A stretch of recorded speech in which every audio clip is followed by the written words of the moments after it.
rebuilding the Obama coalition is central for Democrats, and I'm glad that Biden's campaign has gone in this direction, because they're signaling to the party that we're not going to run the campaigns of the 1990s and 1980s again. We're actually going to try to do what we did successfully in 2008. Look, Barack Obama garnered 43% of the white vote in 2008. John Kerry garnered 43% of the white vote in the previous election, and he lost by 3 million votes, while Barack Obama won a majority. The difference was, in fact, energizing and bringing in those newer, younger voters, that more diverse electorate that you talked about. I mean, they are key. When you look at 2016 and you look at, where was Hillary off of Obama's margin among young Black people? She was off of Obama's margin by 8 points among African Americans under 30. In many states, that's the election in itself. And it wasn't that those voters broke for Donald Trump, because he was right in Mitt Romney's margin. They broke third party. They were protesting their vote. They were rejecting the same old establishment candidacy. I think with this, they really do energize and have a shot at rebuilding that Obama coalition, which I remind folks, the last time we had a diverse ticket, we won back-to-back majorities. You've got to go back several decades to find a Democratic ticket to win back-to-back majorities, and that happens when it's more reflective of America and where we are today. I know you won't admit it, but it sounds like you're low-key shading the Tim Kaine pick. Oh my God, no, I'm not. Actually, I'm a Virginian, Ari, so be careful. That's my guy. But look, I think Senator Harris reflects. I mean, you're making a point. I know you're a loyal Democrat, so I know you're not going to really say that.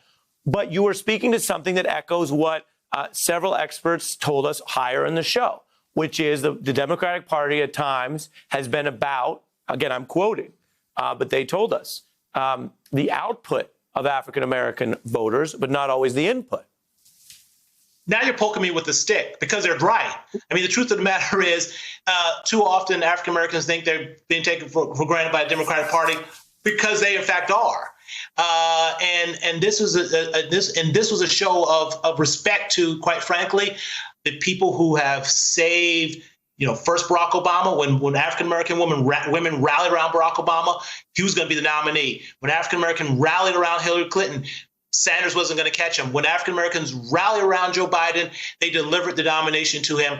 This is politics 101. You should take care of the people who take care of you. Zerlina?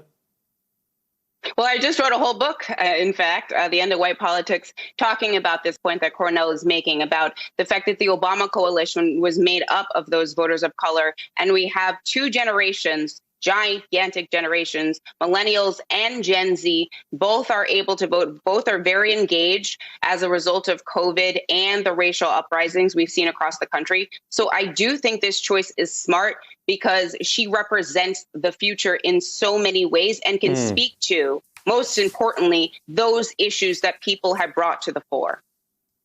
Zerlina, I also want to get your reaction to, again, we've been tracking so much breaking news here this hour, and eagle-eyed viewers may notice that this news channel, along with others, is not doing what sometimes happens around this dinner hour on the East Coast for some, which is keep an eye on the president's briefing and see whether news or COVID news comes out of it. We haven't taken any of the briefing live. Cornel, why are you smiling so big? I feel like you're just in a good mood today. If I mention anything, you would just smile. Go ahead, sir. I'm smiling because you shouldn't be covering that foolishness, but that's another topic altogether. Sorry. And you have the right to share your view, even on the news channel that sometimes does cover it. So you get that right. And I see the pearly whites there. It's a happy day for you. It's a historic day. I mean, it is a historic day for sure. And I've got Queen Latifah playing in the background right now, and she just can't hear. Wait, which one? Queen Latifah, Ladies First. And by the way, Monie Love really made that song, Ari. Now, Ladies First is good. I didn't know you were going to bring up Queen Latifah, but you could also go with UNITY. I was going to say that was my choice. I like Ladies First a little bit better here. I think thematically it works better. Well, maybe you need Zerlina to come in and do the DJing in the Belcher household. I don't know. I'll leave that to you guys. But while we have admittedly taken a little bit of an extra bit of context, we are on the road to the point I was referencing, which is there is breaking news out of the White House. So we had our folks, as we do, monitor that. And it is always interesting to see how the president will respond to this new pick. Some of our experts mentioned, and I will mention for journalistic context, that in the past, Donald Trump has not always gone hard at Kamala Harris for whatever reason, as compared to what some saw as a withering fixation, for example, with Elizabeth Warren. We have news now. I'm going to briefly play it for our guest response. The president just asked about Biden picking Harris. Here's what he said. She was my number one pick. I mean, she was, as they would say, because hopefully you'll start college football, she was my number one draft pick. And we'll see how she works out. She did very, very poorly in the primaries, as you know. She was expected to do well, and she ended up at right around 2% and spent a lot of money. She had a lot of things happening, and so I was a little surprised that he picked her. Cornell?